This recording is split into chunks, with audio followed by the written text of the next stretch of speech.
السلام عليكم ورحمة الله وبركاته. تعالى اقولك ازاي تعملي باديكير في بيتك وفي الطبق البلاستيك كمان. سخنت جبت طبق بلاستيك، سخنت حبة مية يا دوب رجلك تستحملهم، حطيت فيهم خل ليمون وملح وشاور جيل، بنقع رجلي فيهم. في ملح الباديكير بتدور عليه تجيبيه بس انا ملقتهوش. انا كده بنقع رجلي في المية يا دوب رجلي بس تستحمل المية. حطيت فيها نوع الشاور دوت، ريحته جميلة اوي يا بنات، بوريهولكم. شاريه النهارده على فكره. ده عملت سكراب بسكر على زيت زيتون، ملقتش قهوه، ما عنديش القهوه يمشي تمام، ده ما يمشي. زيت الزيتون على السكر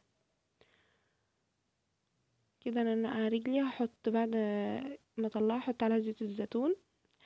ده شيت ماسك لرجلي، وانا بجيب بضاعه النهارده شفته قدامي قلت هجربه، اول مره اجربه لسه هجربه معاكم،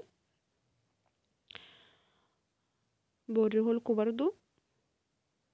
انا لحد دلوقتي نقع رجلي. دي الادوات اللي انا هعمل بيها صنفره رجلي. دي الصنفره السمراء، ودي الآلة الحادة اللي بتشيل الجلد الميت، وهوريكم هي شال الجلد ميت قد ايه. هنا نقعت رجلي، شايفين الجلد الميت ده كله. دي كانت تعوير في رجلي، انا بحك اهو عشان انزل الجلد الميت ده كله. هنزله هتشوفوا شكله هيبقى ازاي.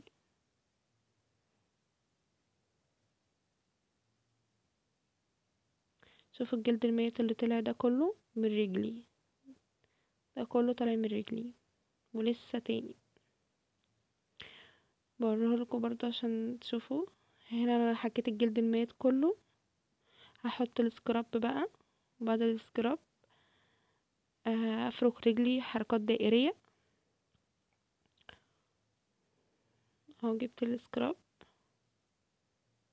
كده شكل رجلي في الاخر. ولو عجبكم الفيديو اعملوا لايك، ولو اي حد عايز يسأل على حاجة يكتب لي في التعليقات. مع السلامة، باي.